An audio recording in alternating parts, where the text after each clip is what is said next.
Hello, good evening. Welcome to our Sunday night episode of Brett's Old Time Radio Show. Welcome to our summer home here in the lovely Costa Calada region of southern Spain. Busy day again today. Honestly, it's crazy, isn't it? So this morning, we do get moving a bit late, but this morning until about, well, I don't know, maybe 1:30, 2 o'clock, we just pottered around and then we paid a visit to Murcia because we popped to the shopping centre there. You know, the one that we go to now, where they've got Goico Burger. Yeah, we love a Goico Burger. So that's what we had for our dinner. Today was a little bit of Goico Burger. And I'll tell you where it is. It's virtually next door to Leroy Merlin. You know where I mean? Of course you do, you know. You know your way around as well as anyone. A huge thank you for joining me once again for a regular late night visit to those studio archives of old-time radio shows. Right here in beautiful southern Spain. I'm Brett. I'm your host for our Nighttime Podcast. Welcome to another episode. I've got Facebook, Instagram, YouTube, and TikTok. They're all called Brett's Old Time Radio Show. It would be brilliant if you could give us a little follow. We've also got a supporter page at patreon.com/Sunday Night Mystery. Time now for another bit of mystery and adventure for a Sunday. This is A Man Called X, first broadcast on the 7th of December, 1947. This one is called Shipment Condemned. You're twice as sure with two great names, Frigidaire and General Motors.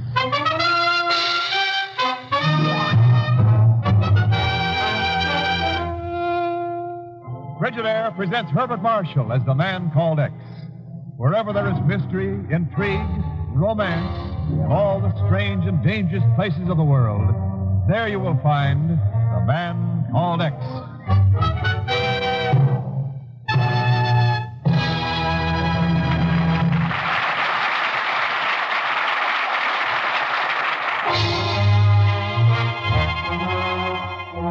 And now Frigidaire presents Herbert Marshall as Ken Thurston, the Man Called X. It was a cunning and devil's scheme with a pattern that touched three countries and crisscrossed an ocean between.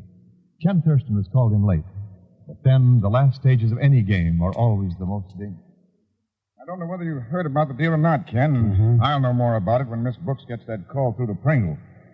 Anyway, one of the food commissions up here in the U.S. contracted to buy $1 million order of canned beef from the Gallivan Export Packing Company in Montevideo. Gallivan Export. Yeah. In fact, they advanced half the payment to this company so they could step up operations and make quicker delivery. The canning job was finished about 10 days ago. The meat intended for European relief. It was. What do you mean, Chief? Well, the inspector for the commission airmailed sample cans to Washington the first of the week. Ken, every sample was spoiled. Only thing they could do was order the whole shipment destroyed. Oh, fine. And with the food situation over there the way it is. Yeah. Well, it's probably nothing more than a bum job of processing. But anyway, Pringle went down there, and I had the papers on the deal sent up here to the Bureau. In fact, they only got here a little while ago. Good Lord. What's the matter, Chief? Well, this report, look how it's signed. Food Commission Inspector, Uruguay Division, P. Zellschmidt. Pagon. Now, how the sandhill did that bird-brained little scoundrel ever get tied up with... excuse me, this must be... Yes, Miss Brooks? Fine. She's through to Montevideo. Good. Hello? Hotel Regina? Let me talk to William Pringle. What? No. No, thanks. Ken. All right, Chief, let's have it. Bill Pringle was accidentally killed at 1:45 this afternoon. He fell out of his hotel window. Bill Pringle. Good a friend as I've ever known. Yeah. I don't know. Maybe it was an accident. But if it wasn't, then somebody's going to pay for it. You can count on that. Chief, I'm going to Montevideo.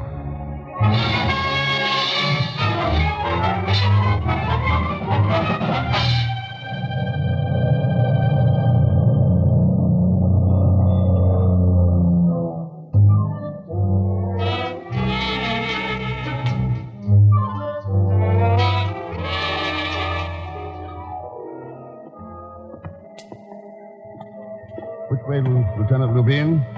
Straight ahead? Yes, Senor Thurston. The office is there in the far corner of the warehouse. Yeah. I see. Lieutenant, what do you know about this Mr. Gallivant? Very little, senor, except that he is the owner of this concern.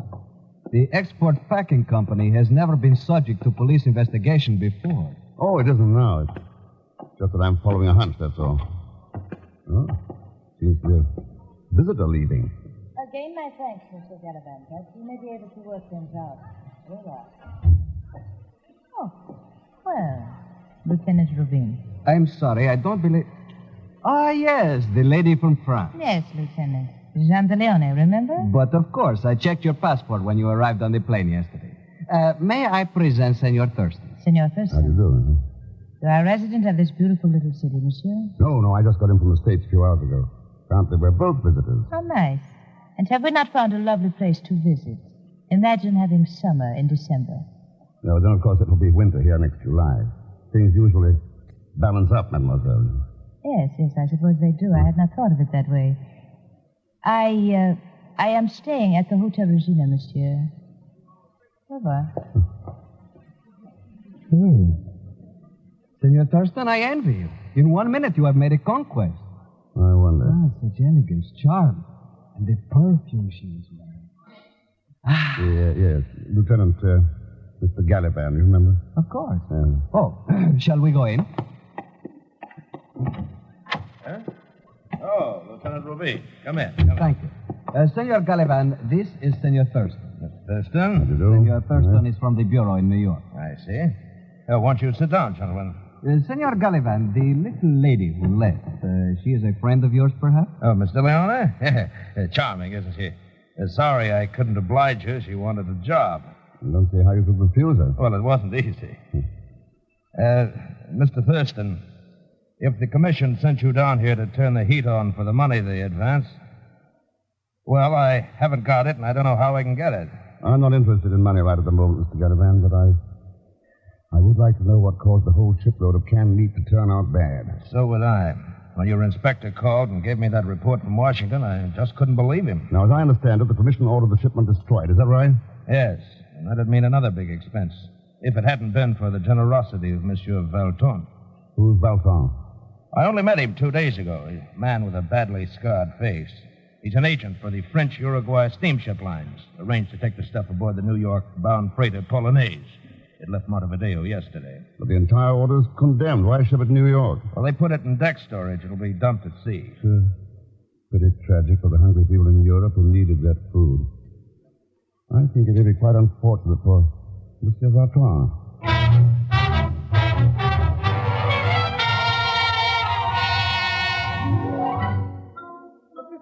I swear by the father of my father Oh, my father... pipe down, Pagon. But Inspector Zelschman. Mr. X, you always said I should work at something honest for a change. You were joking, of course. But... Pagon, you can't even spell honest. a capital O-N... Oh, skip it. Whatever gave you the idea of working for the Food Commission in the first place? For $500 a month? I mean, I saw my duty.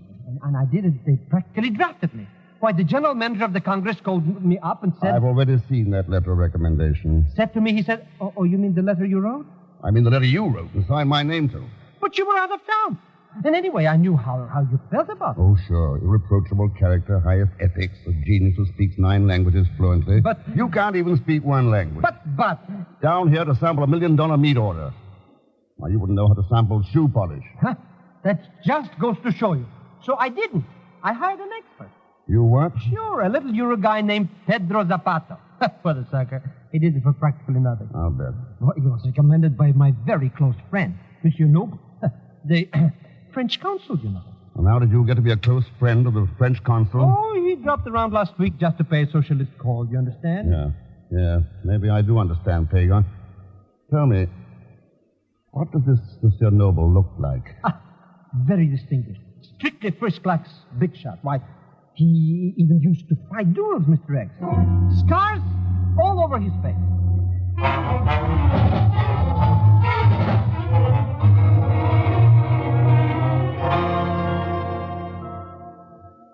So I can assure you, Monsieur Thurston, that during the 3 years I have been company agent here in Montevideo, no one by the name of Valton has ever been connected with the French-Uruguay line.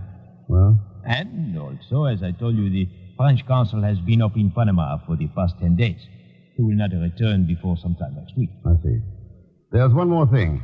One of your freighters, the Polonaise, sailed from New York yesterday. Oh, but you have been misinformed, monsieur. The Polonaise is bound for Le Havre, France, not New York. What do you know about a shipment of canned meat to be dumped overboard somewhere at sea? Oh, monsieur is joking. There is no such shipment. Huh? A large consignment of that type was shipped by yes, Mr. Smith. Smith, eh? But most certainly not to be dumped overboard. You see here. Destination, Le Havre, France. Do you happen to remember anything about the appearance of this Mr. Smith?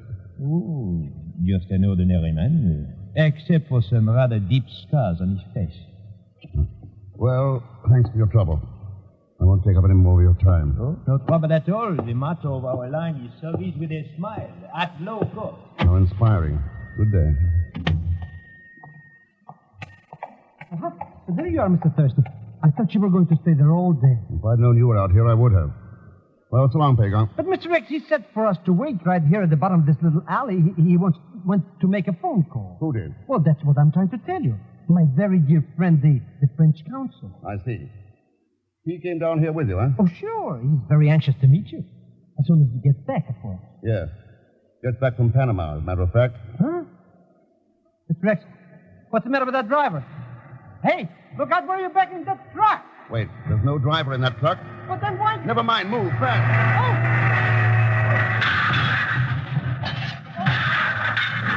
no. Mr. Thurston, it hit that building. Right where we were standing. Yeah. Nice if we'd still been there. But whatever made it... Oh, there's the council now getting in the car street. Look, up the street. Yoo-hoo! Here we are, right over... Mr. X, he's driving off. License number 4C697. I guess he didn't see us, Mr. Thurston. Pagan, you want a bet?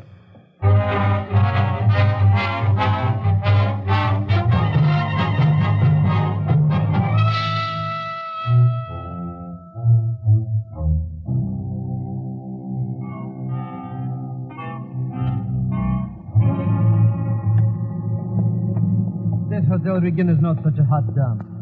Why don't you get a suite over in my hotel? Couldn't stand the glamour, Pagan. Diplomats, consuls all over the place. I still don't understand why he drove off down there in the street. No. You know. Come on in.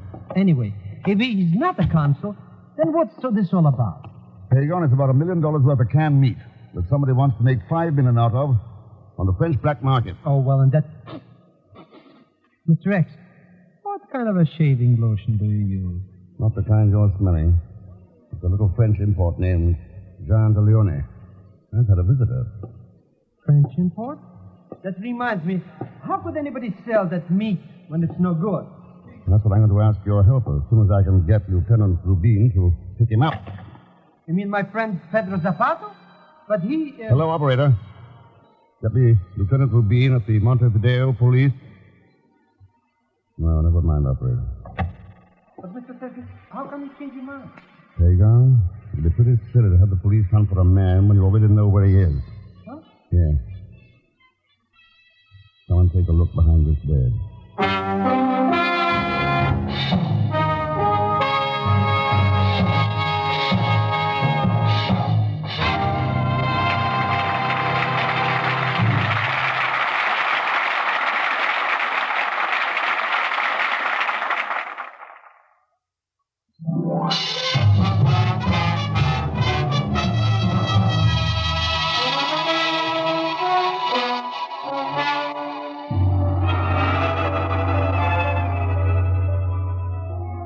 And now to continue Frigidaire's Man Called X, starring Herbert Marshall. Somewhere out in the South Atlantic, a cargo of canned meat is heading for the French black market. While down in Uruguay a few minutes ago, Ken Thurston walked into his hotel suite to find the murdered body of Pedro Zapato, the man he'd hoped might supply some of his answers. Right now, Ken and Pagan are making a hurried visit to Pedro's room. There's something very suspicious about that Lieutenant Rubin fellow, Mr. Thurston. Why should he have this address of Pedro's in his file? That alleged assistant of yours was a crook, Pagan. And he was working for a killer. I don't see how you can say such things. Why the French consul himself, Monsieur... Monsieur which? Noble or Valton or Smith? It's been all three. Well, all right, then. I suppose you think I'm stupid. Pagan, don't tempt me. 26B, here we are. The door's open. Come on. You don't think maybe somebody's here? Well, it has been anyway. Smell that same perfume? Yeah. Hey, look at this joint. Yeah. Why, Mr. X, why should anybody tear everything up? Maybe somebody didn't want Pedro Zapata to do any talking. Dead or alive. Mr. X, what's that? Oh, the telephone. Hello. Senor Thurston? Lieutenant Rubin. Somebody's already been here. They've torn the place to pieces. That I was afraid of. But I have traced the license number you gave. Good, let's have it. The car belongs to a public rental agency at 104 Avenue Positas. 104 Avenue Positas. All right, Lieutenant, now's the time to put the lid on. Block every exit out of Montevideo. Make it fast.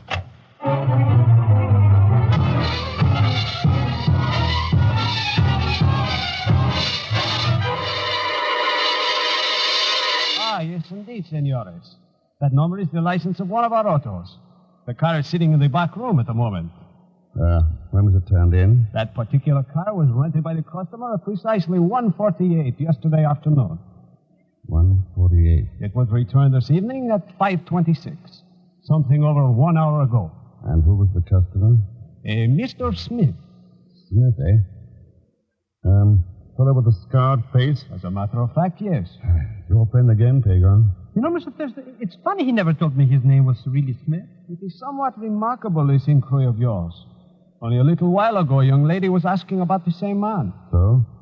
What does he look like? Ah, ravishing. Such elegance, such style, such... Yeah, such perfume. But how did you know? He's somewhere in Montevideo. He's on foot, and he can't very well hide that face. Pagan, start working from here. Ask every cab driver up the avenue if he's seen this Smith or Valton or Noble guy. Mr. Thurston, you can count on me. When you find out anything, I'll be at the hotel. Now get moving. I'll drag the double-crosser in by my heels. Oh, Pagan, remember how Pedro looked? Sure, I'll mutilate him. I'll... Oh, no.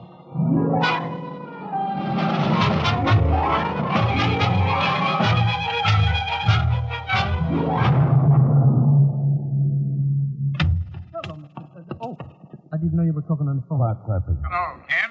Yeah, go ahead. Well, she's listed all right in the French file. Jeanne de Leone. Want a description of her? Oh, no, Chief. I don't need it. I've seen her. Now, look, Ken, if you've got some... Thanks a lot. So long, Chief. Pagan, why aren't you busy trying to track Valton? Because I have already. He's out that expert packing company joint. Sure about that? Well, that's where some cab driver took him about an hour ago. An hour ago. Oh, come on, Pagan. Let's go.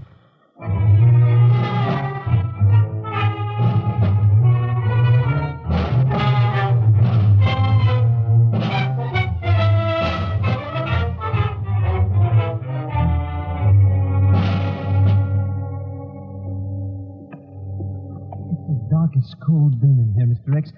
I don't see why you don't use that flashlight. Quiet, Pagan. There's a light ahead there in the office. Oh, Mr. Gallivan probably went home and forgot. Wait. Maybe we'll use this flashlight right now. Better put up your hands, Mr. Leone. Hey, that little French cookie. Oh.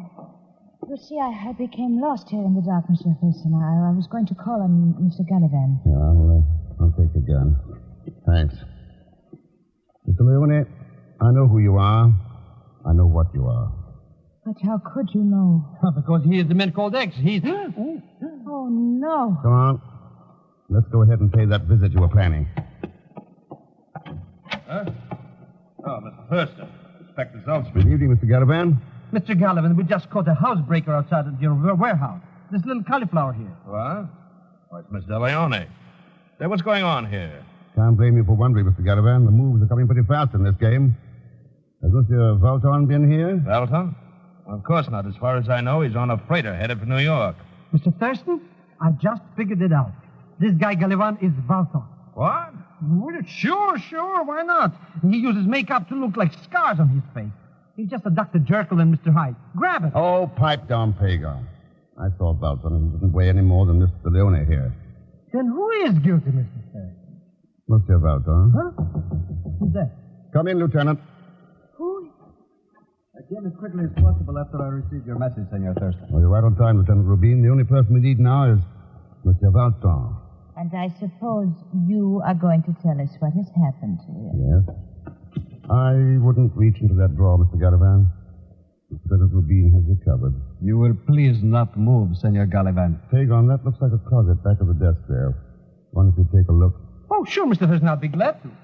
May have to have the place searched, Lieutenant, but I did smell powder smoke when I came in here. It's him. Walter. He's in there with holes all over him. Well, Mr. Gallivant? He's the one who did it, Bolton. He talked me into it. He's the one who killed Pringle and Zapato. Oh, no. He might have killed Pedro Zapato, but not Bill Pringle. Because at the very moment that happened, Valton was halfway across town renting a car. What? Bill Pringle was my friend, Gallivant. Before I came down here, I swore somebody was going to pay for killing him. All right, now, talk and tell the truth. Wait a minute. Where does this little De Leone number fit in? Pagon, Mademoiselle de Leone is an agent of the French Sûreté. Huh? That is correct, monsieur. You see, I followed Monsieur Valton from France, where he was one of the leaders of the black market. Well, that's that, Mr. Thurston. I guess we did it. Oh, sure. Yes, we did it, all right. Mademoiselle, I suggest you cable your headquarters and arrange a reception for that freighter when it gets to Le Havre. I shall take care of the matter, Monsieur Thurston. And may I offer my sympathy in the loss of your friend? Thanks, Mademoiselle. I don't know. He died so a cargo of food could reach the starving people it was meant for. Maybe that's a very small reason for a man to give up his life. Maybe it's the biggest reason in the world.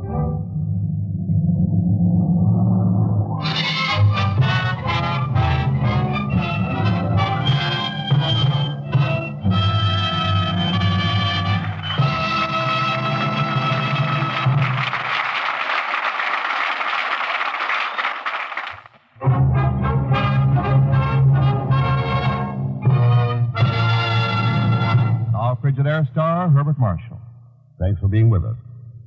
Next week, our story is called Delta Concerto. And don't let that title fool you, because it's packed with mystery and suspense. As usual, Leon Belasco will be along in the role of Pagon Zellschmidt. So join us, won't you, when next I return as The Man Called X. Good night.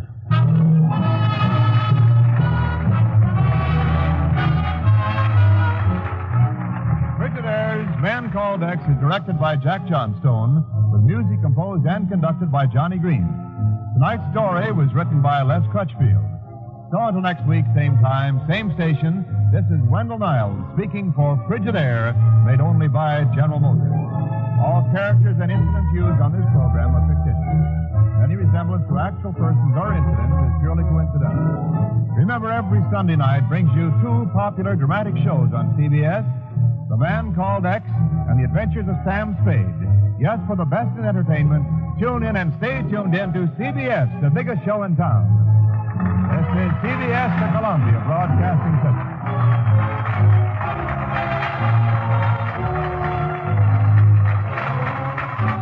Welcome back. I hope you enjoyed our latest adventure with The Man Called X, and of course, with it being a Monday, we've got some comedy with Tony Hancock and all of his chums tomorrow going live at 5 p.m. GMT. Now, as I mentioned earlier, we've got a supporter page, patreon.com/Sunday Night Mystery. If you could give it a little check, that'd be great. Thanks for listening. I'll be with you 7 days a week, each and every week, and I'll see you tomorrow on Brett's Old Time Radio Show. Love you. Bye.